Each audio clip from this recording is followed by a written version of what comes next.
straight through the windshield of the limo, in and out, completely whiffed everything. In fact, there was damage from his bullet on the sidewalk that day. And it was bullet damage. It was clear that it was bullet damage because of the shape and of the shape of the bullet and the velocity that it hit, and it was never there before. It was fresh. This is all documented stuff. I'm not making this up. It's all in the documentation. Most of it has been declassified. Okay? That bullet damage came from the sniper under the underpass. Both shots simultaneous. Harrelson hits Kennedy in the throat. Kennedy's arms go up. Famous image that we have burned into our heads. And the unnamed shooter hits the windshield. There was actually a video, which I didn't put into this live, I don't know why, of one of the nurses at Parkland Hospital describing the damage in the windshield.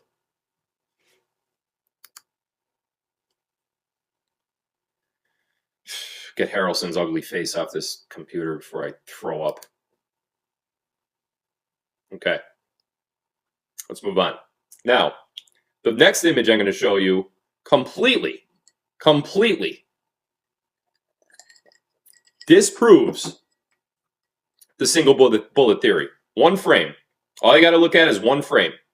And you will know by looking at this one frame that a single shot could not have done what they said it did. And that is in the official report, ladies and gentlemen. The official report of this day was that one bullet hit Connolly, John F. Connolly in 3 spots. Blew out 5 of his ribs, hit him in the wrist, and hit him in the thigh. In addition to that, it hit John F. Kennedy in the throat, it hit John F. Kennedy in his back, and it blew out John F. Kennedy's head. One bullet, single bullet. Can't make this stuff up. That's why everybody for years have been going, what? But now we know exactly what happened, and we know who did it. This frame that I'm about to show you shows beyond the shadow of a doubt that one bullet could not have done the task. As you could very clearly see, John Kennedy is now in distress. He's been hit by Charles Harrelson's bullet from the grassy knoll. Harrelson very narrowly missed hitting John Kennedy in the head. But this shot would not have been fatal. Mr. Kennedy would not have died from this shot. He is obviously in distress. He is obviously in pain, but it would not have been fatal. The reason why this single frame from the Zapruder film proves that it was not a single bullet, like they said it was that day, which we all know anyway. It's not like I'm trying to prove that to you. You could see Senator Connolly sitting in front of John Kennedy unharmed. He is in no distress whatsoever. The very first shot that Senator Connolly took was to the ribs. If you get punched hard enough or kicked hard enough in the ribs, you are in severe pain. If you get hit with a bullet that blows out 5 of your ribs in your rib cage, you are in excruciating pain. I don't even know if I can imagine how bad that hurts. You could very clearly see John Kennedy in distress. Jackie Kennedy doesn't even know yet that her husband has been shot. She still seems to be looking over on the opposite side of the road. I don't know if she's waving there, but you could see by her facial expression that she hasn't noticed yet. And you could also see that Senator Connolly is still looking forward as if everything's okay. This itself proves that John Kennedy has been shot and Senator Connolly has not been shot. Now, once Charles Harrelson misses, now you have Nicoletti, right? Let's remember where these guys are. You have Harrelson on the grassy knoll, right? Put him right here, all right? And you have Nicoletti right over here in the Daltex building. Nicoletti, as I said before, had the best shot. Harrelson, on the other hand, had the next best shot. Why? Because of the same exact reason that Nicoletti had the best shot. President Kennedy is now heading straight towards Charles Harrelson. Straight. He got the signal to go. He missed. He didn't miss. Hit him in the throat, but he missed the kill shot. So now you have the two best positioned snipers to hit John F. Kennedy's head with a bullet. And they both missed. So now what do you do? Well, now you know why the other snipers are where they are. There was contingency plan after contingency plan after contingency plan for this to work. They were not going to let him escape that day without taking a bullet to the head. And that's exactly what ended up happening. Let's get these scumbags off the screen again so I don't have to look at their ugly son of a bitch of faces. Sorry, this really bothers me, as you can see. Not as much as 9/11 did the other day, but that was a little bit more personal. So what happens next? You have Nicoletti missing from the Daltex building. Best shot, best floor, best everything. You have the Umbrella Man signaling. Sun's up. Phase 2.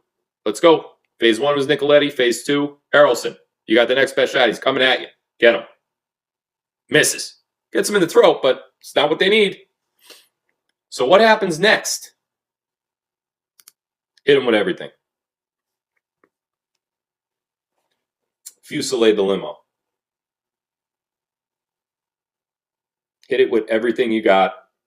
Shoot. Fire. And that's exactly what they did.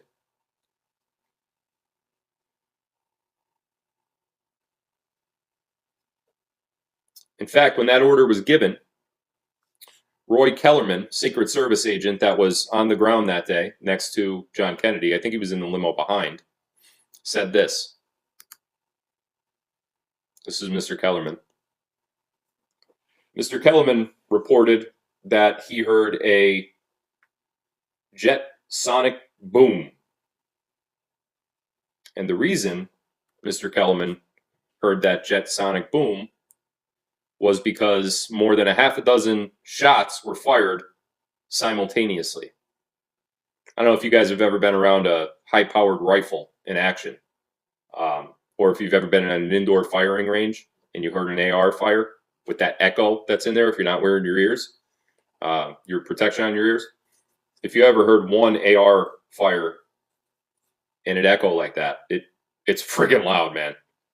Imagine like 6 or 7 of them going off. Ba-doom, ba-doom, ba-doom, one after another. That's what Kellerman heard. He didn't hear a jet sonic boom, obviously. He heard the simultaneous fire of high-powered rifles. I think I might have to take a break to throw up.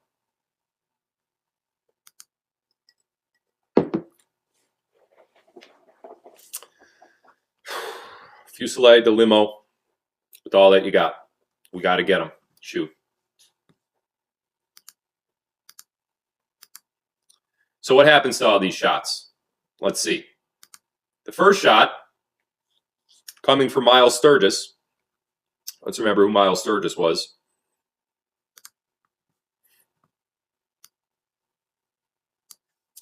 Mr. Sturgis fires upon the order to fusillade the limo. Mr. Sturgis fires into Senator Connolly's ribs. How do we know that it was Sturgis? How do we know the shot came from that window? Well, again, basic geometry.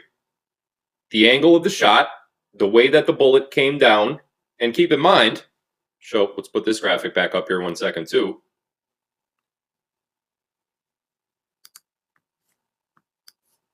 At this point, Senator Connolly is unhit.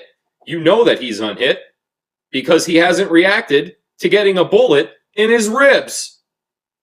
He is sitting in the same exact manner as he was for the last several seconds of being in the car, several minutes for that matter. He has not been hit with a shot. There is no doubt that Senator Connolly has not yet been hit with a shot. When did he get hit with a shot? At this exact moment. Right here, where the yellow dotted line ends on the road, that is exactly where the limo was in the exact point in time from the exact spot that the yellow line starts in the 6th floor window. That is how Miles Sturgis shot Senator Connally. That is where the bullet came from. It matches forensics exactly. 100%.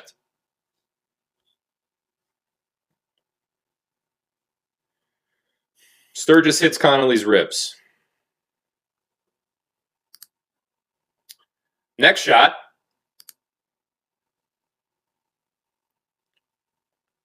These guys that were positioned in this white building, I don't know what this white building is called, it's irrelevant. The guys that were positioned in the white building were only for the barrage of rifle shots into the Kennedy limo. None of them actually had a specific assignment that day like Nicoletti and Harrelson did on opposite sides of the road and the path of the limo. These guys were there for just in case. Okay? So if we remember who was on top of this building, there's an unnamed shooter on top of that building, as well as the very first guy that we spoke about, Eladio Del Vadia.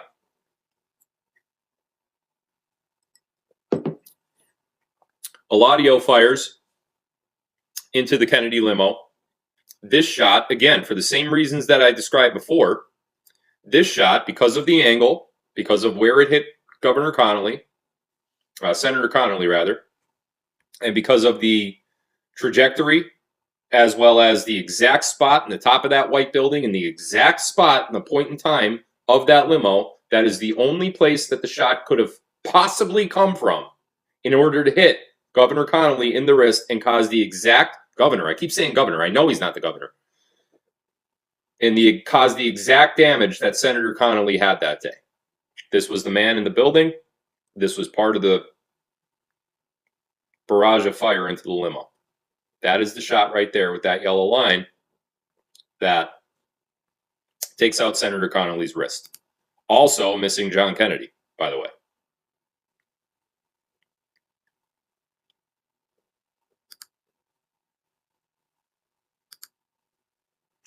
Opposite end of the building, this gentleman's name, this sniper's name was Charles Weatherford. I don't know why I don't have his picture here, but I don't.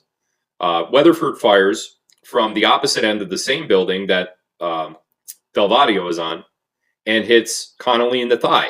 Now, 3 shots, the last 3 that we saw, one from Sturgis in the 6th floor of the book depository building, another from Del Vadia, and another now from Weatherford, all go into Connally. Each one of them missed John Kennedy. John Kennedy, after all these shots that we've seen so far, Nicoletti with the miss, Harrelson with the shot through the throat, the sniper under the underpass, clean in and out of the windshield of the limo, and now 3 more shots, 5 shots. Only one has hit President Kennedy. I feel like I'm going to cry. Only one has hit President Kennedy. And the rest have gone into Senator Connally.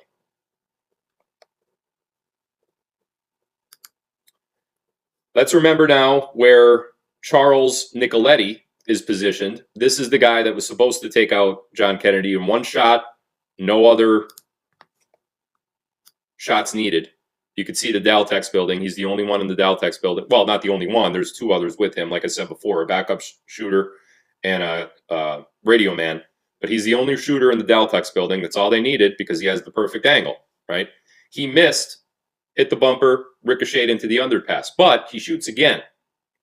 When the order comes down to fusillade the limo with bullets, Nicoletti fires again. Nicoletti's second shot is from this angle at that exact point in time, and his bullet ends up hitting the window frame of John Kennedy's limo. How do we know that? Well, because the damage to the window frame, according to the laws of physics, that the damage in that exact spot of the limo, in that exact diameter, it came from Charles Nicoletti, which was the same exact angle of the damage at the exact point in time, again, that struck the bumper and ricocheted into the underpass. These are not hypotheticals. This is what happened that day. How do we know that? Because many years have passed. Many eyes have been on this. I'm only reporting it. Okay, this is just research that it's very hard to find. You have to piece together, first of all, to even do the research and put together a presentation like this, you have to piece together many different moving parts about who was where, who said they were there, what angle is this geometrically, what size bullet is that, how fast does the bullet go, what kind of damage could it cause, what happens when after the bullet hits, where does it go after that? So many different variables. But we've had close to 60 years to go through those variables. That's how we know all this stuff. So if you're asking yourself, well, how do you know? Well, you would know too if you put as much time into it as the people that did. I am simply reporting other research. Nicoletti's second shot hits this window frame. You see the angle there coming from the Daltex building. That's the brick building between the white building and the book depository building. That's Nicoletti's second shot. The first hitting the bumper, which was the very first shot of the day.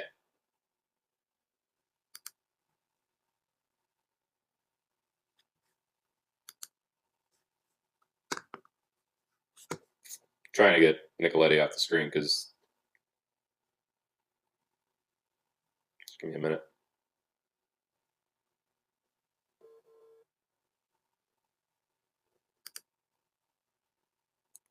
Malcolm Wallace, LBJ's right-hand man, who is actually in Lee Harvey Oswald's space right here on the 6th floor of the depository building. That's not the shot that was fired by Oswald. In fact, Oswald never fired a weapon that day. Malcolm Wallace, this shot coming from Oswald's spot, hits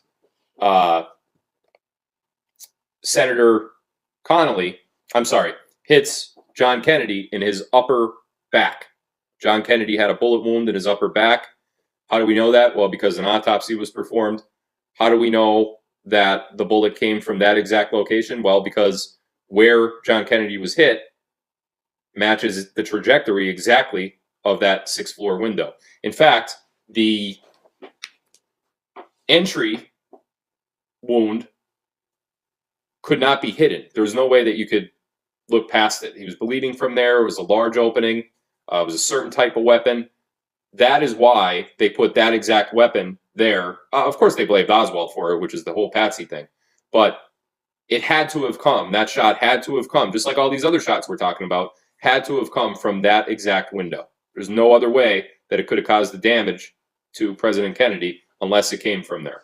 We know Malcolm Wallace was in that window because we were told that by Mr. Randolph, the worker that was in the 7th floor of whatever building, I don't know. Malcolm Wallace fired the shot that hit John Kennedy in the back. Still, all of these bullets, now count them, right? We got, in the graphic that's on the photo right now, we have 5 shots, right? We also know that Nicoletti fired the first shot and it hit the bumper, missed. We also know that Harrelson from the grassy knoll took a shot and it hit Kennedy in the throat.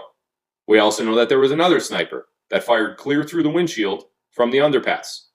None of these shots so far, that's 8 shots, none of these shots from high-powered rifles have killed President Kennedy. The man is still alive. Connally's in some rough shape. I mean, the guy got his ribs blown out. It collapsed his lung, caused his cheeks to go like this. There's a photo, I didn't include it, but there's a photo of that day. If you stopped the Zapruder film, you could see the moment at which Connally gets shot in the ribs by Miles Sturgis. His cheeks, because what happens is his ribs get blown out, so they press onto his lung, and his lung puffs out all of the air that was inside, and Connally is just like this. Unintentionally, it's just air coming out that he doesn't expect to be escaping. He expects to be breathing it. So, all these bullets, all these people, all this, and for each one of these shots, there's 3 people standing in the location where the shot originates. Radio man, backup sniper, and trained sniper. He's still alive.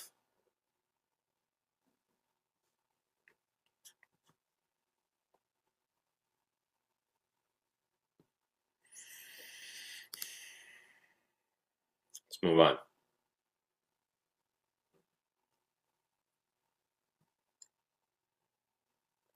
So by now, you have to be asking yourself, well, what the hell? How did he get hit? We know he got hit in the head. We saw the blood. We saw the head go back. We saw Jackie Kennedy run away. We saw the autopsy photos. We saw it all, right?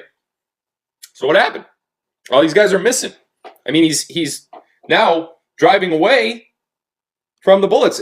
For any of them to hit him now, based on where the car is, even after Connolly took the barrage of bullets, Kennedy gets shot in the back, Kennedy gets shot in the throat. He's now driving further away from these snipers. You would think that he's going to survive at that moment in time after all these 8 shots have missed. You would think. I would think. I would hope. No, obviously not, right? What happens next?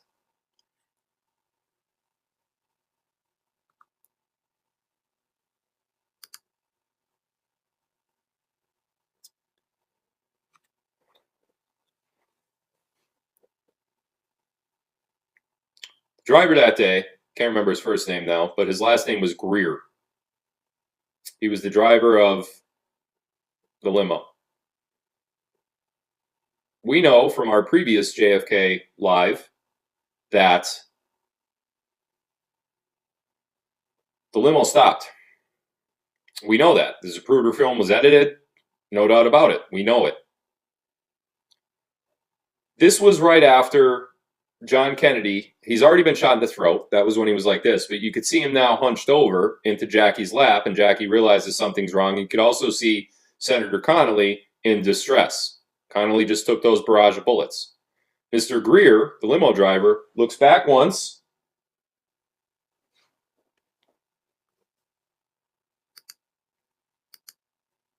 Looks back twice.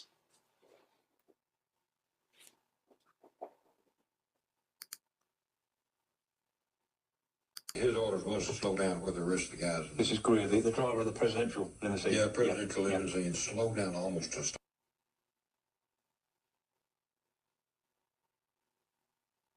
And stops the limo.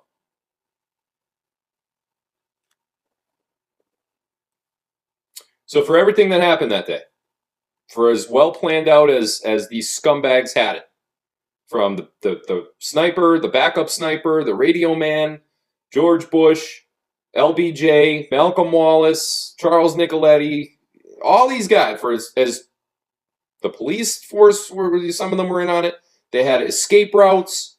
For all of this, they still missed. And if they didn't get the driver, John Kennedy would have lived. But they got to him. They got to him. Look back once, still alive. Look back again,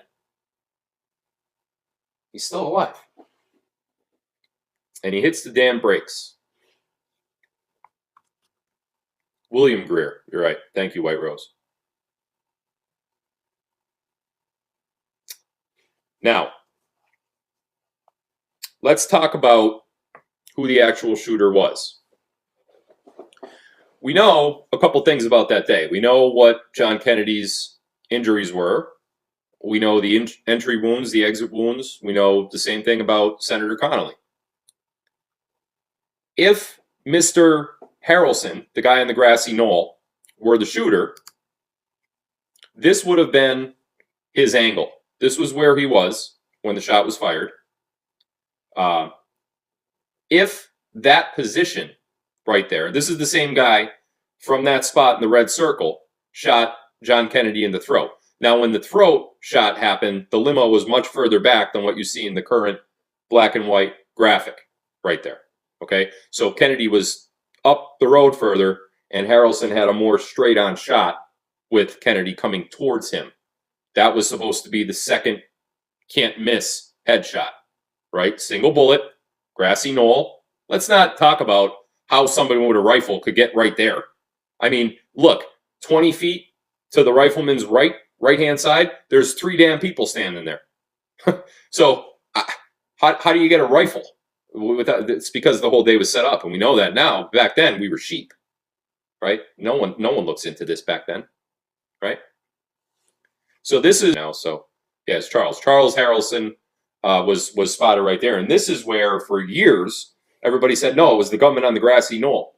Well, if you look at where the grassy knoll is, again, basic geometry. If you look at where the grassy knoll is, that position of elevation, right, from where that red circle is, the beginning of that broken yellow dot would be where the sniper rifle would originate the bullet and come down to hit John Kennedy in that specific area. The reason why it couldn't have been Charles Harrelson on the grassy knoll is because of this.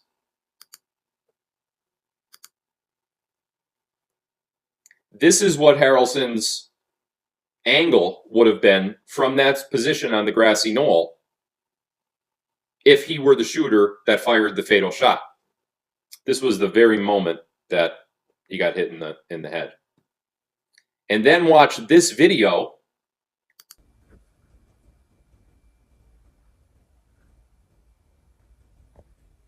John Kennedy clearly goes backwards and up. Like that. If this were the angle, he would not have gone. His head clearly got hit from an upward rather, trajectory. His wounds are also consistent with an upward trajectory and not a downward trajectory. This angle right here is false. This is what would have come from the grassy knoll. This is not what killed John Kennedy.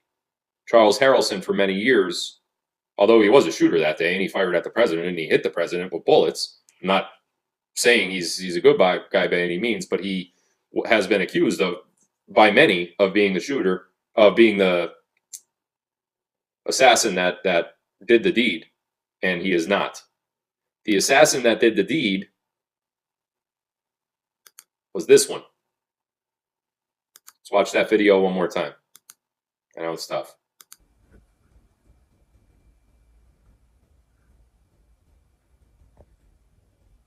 Up and to the left.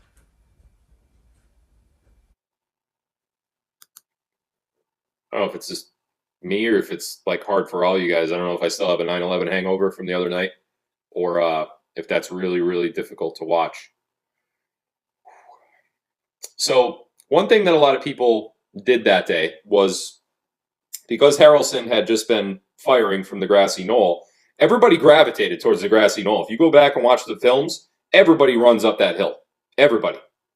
There's not a single person that thinks the shot came from back there. They all heard the shot coming from the knoll. A shot did come from the knoll. Harrelson was firing from there. There's no doubt about that. But not the fatal shot. While everyone was running up the hill, this police officer, who was riding the motorcade that day, he was Dallas Police. The name escapes me now. But this police officer stopped his bike, pulled over on the side of the curb, and you could see where he's looking. As everybody else, you could see in the background there, everybody else is running up the hill because they either saw Harrelson running away or heard the shots. I'm sure they did hear the shots because it echoes up there. So, the government's big thing was you didn't hear 2 shots, you heard echoes. No, there were 10 shots that day or more. We didn't even get into them all yet. You could very clearly see that this police officer that pulled his bike over to the curb is looking in one single spot. And that's down at the sewer. Stormwater drain.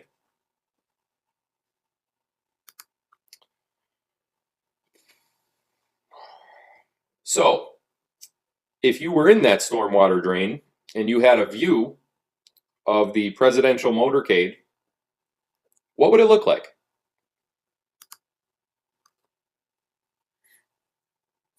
This is taken from a camera inside the sewer. with the exact minute John Kennedy was assassinated, the exact moment in time. That is not obviously a real life shot from the sewer. It is a recreation, and stature, as President Kennedy was. The limo that you see there is the same limo. It is at the exact point in time on the road in Dealey Plaza that John Kennedy's limo was at when he took the final hit. This is the exact view, without it being exact, if it could be 99.99999 up to infinity accurate, without being 100%, obviously, because we can't go back in time. Well, maybe Q could, but this is what the fatal shooter saw when he pulled the trigger. In fact, if we go a step further, this photo on the right-hand side with the dotted yellow line, if you trace that dotted yellow line, and again, you could still see the blood in the air over Jackie Kennedy's head there. This was the moment of impact on John Kennedy's head from the bullet. If you trace that broken yellow line down from President Kennedy's head, it goes to this exact point on this black and white photo that came out of the storm drain. You are looking at a very creepy, eerie, black and white photo. I'm going to cry. I'm going to go take a minute.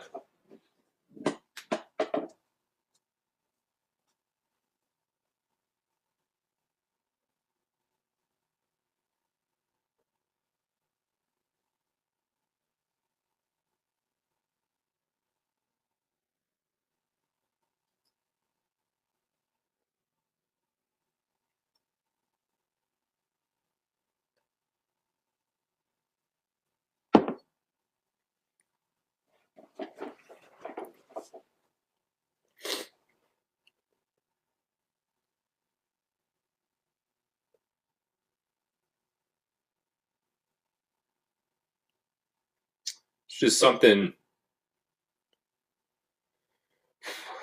hits you when you see, when you use mathematics and equations and just general logic to prove something.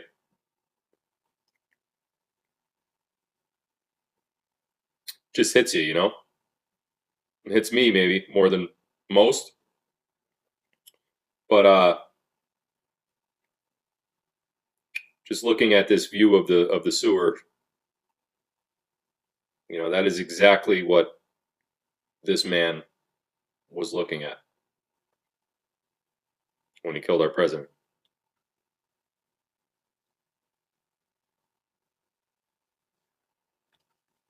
So,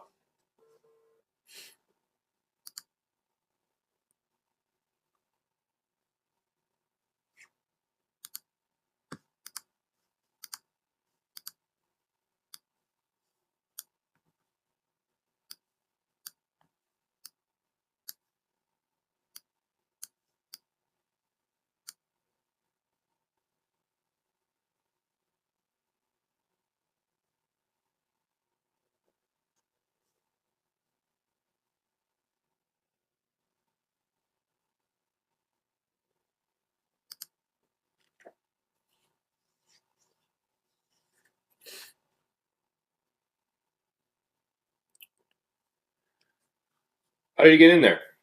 Did he just crawl through the little opening there at the curb where the police officer was looking? Almost exactly 400 yards away from where the shot was taken is this very large stormwater exit tunnel. It's not just stormwater, it's also sewage. So this person that fired this shot that ended up in the drain, the sewer drain that day, walked 400 yards to and from to get to that location through piles of shit. And not only shit, but piss and rainwater and dirt and other scummy, disgusting debris. He came out the same way he came in, while everyone was running up the knoll and around that day. And what did he do after he walked out? So where he went. He goes to work.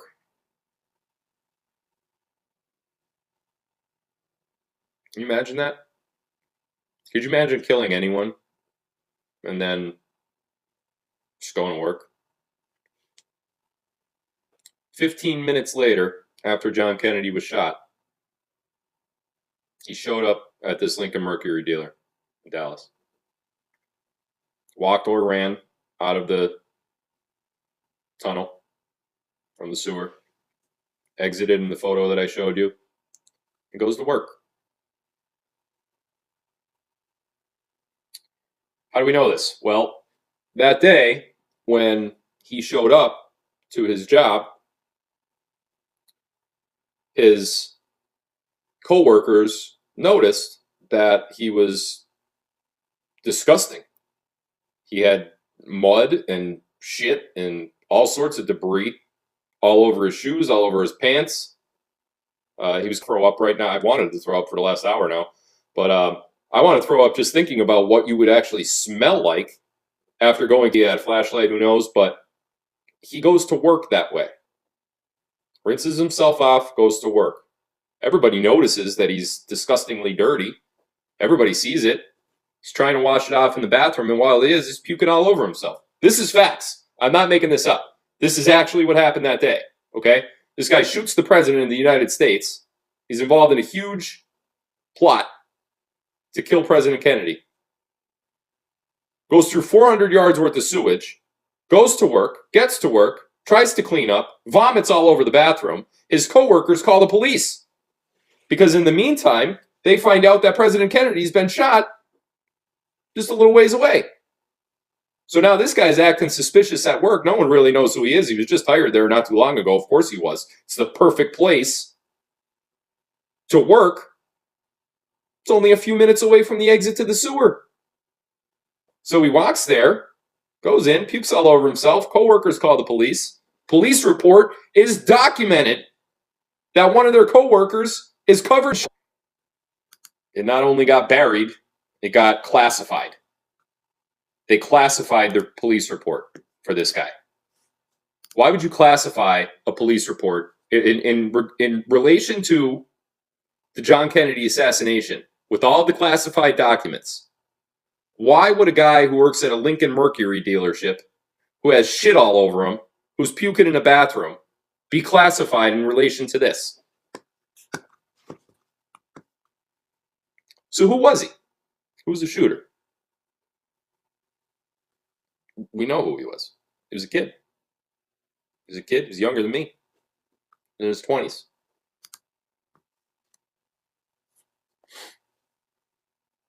His name was Jack Allen Lawrence.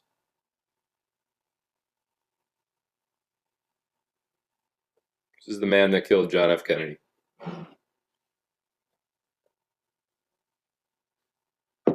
Mercury dealer. Worked at a club in Dallas, like a social club. And the owner of the social club, Jack Ruby.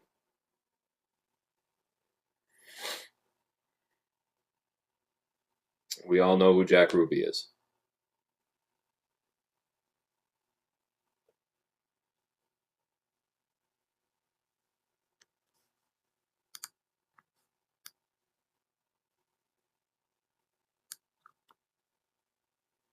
Those stone cold eyes on the left peered out of this tiny little 8-inch, 10-inch opening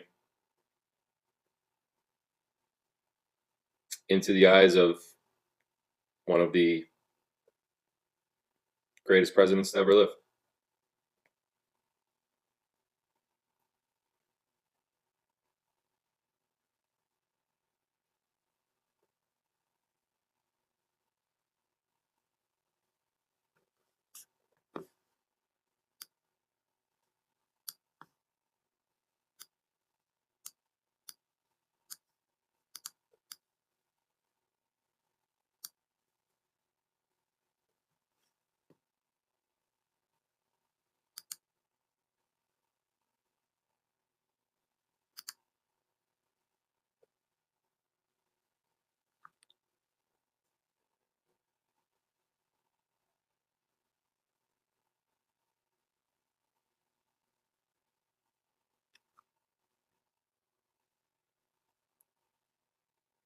I don't have anything to say.